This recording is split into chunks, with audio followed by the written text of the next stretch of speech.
खबर इंदौर जिले के बेटमा से है, जहां विधानसभा चुनाव की तैयारी में कांग्रेस और बीजेपी दोनों ही पार्टी के प्रत्याशी मैदान में आ गए हैं। साथ ही भाजपा ने दूसरी लिस्ट में देपालपुर विधानसभा से प्रत्याशी मनोज निर्भय सिंह पटेल को चुना है। वहीं कांग्रेस ने अपने प्रत्याशी की सूची जारी नहीं की है। बता दें कि वर्तमान कांग्रेस विधायक विशाल जगदीश पटेल मैदान में डटे हुए हैं।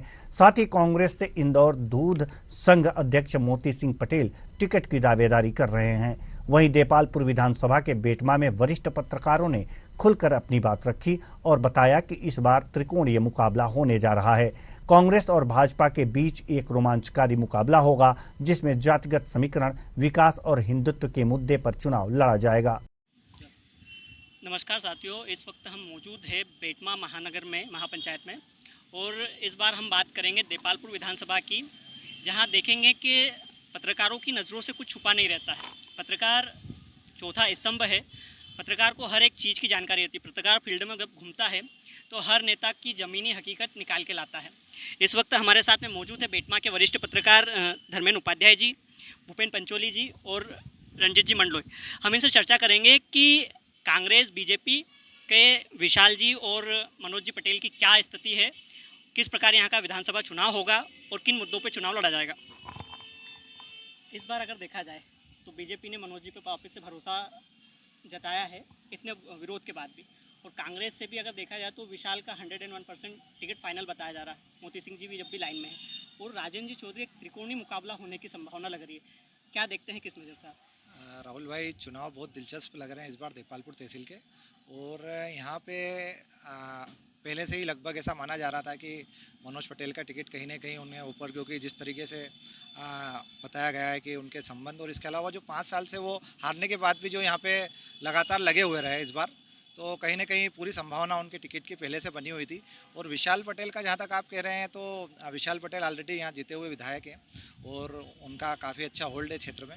राजेंद्र चौधरी जो आपने तीसरा नाम बताया, निश्चित तौर पे पिछले 1 साल से उन्होंने यहाँ पे एक अच्छी पकड़ बनाई है, युवाओं को बहुत बड़ी संख्या में उन्होंने जोड़ा है।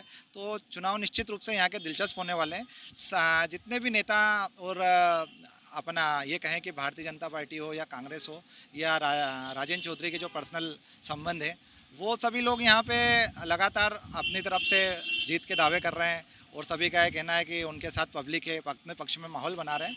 लेकिन जनता यहाँ की देपालपुर की इस बार बहुत शांत है, और परिणाम निश्चित रूप से कुछ हटके देखने वाले को मिलेंगे यहाँ। अगर देखा जाए तो विकास की बात करें तो मनोज जी पटेल ने कई सौगातें दी है, जैसे कॉलेज की हो गई, तहसील का दर्जा हो गया, नर्मदा जी की पाइपलाइन का हो गया, या फिर महाविद्यालय का कहें। आप किस प्रकार से देखते हैं इसको?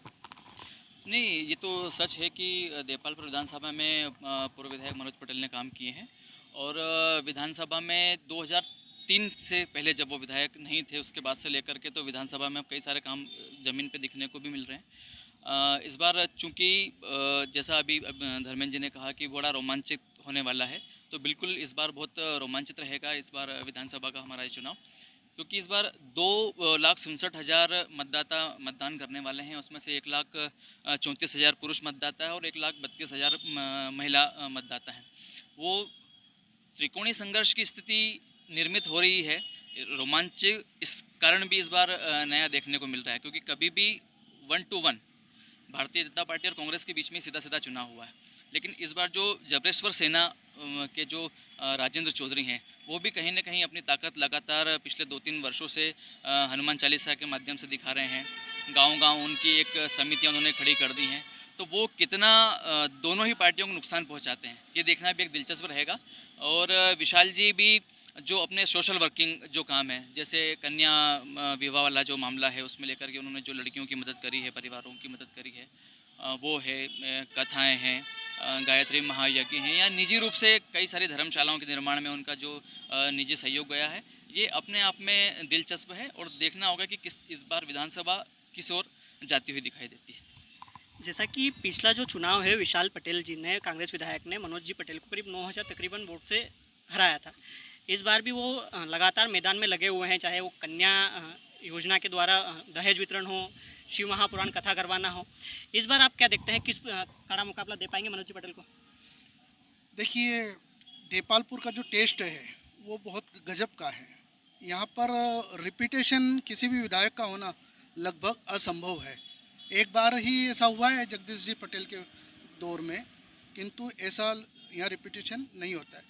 उसका एक कारण है, अगर चुना हुआ विधायक अपने कार्य के द्वारा जन नेता अगर बन जाए तो उसे बदलने की ज़रूरत ही पड़ेगी क्या? नेता बन चुके हैं ये सब लोग, जन नेता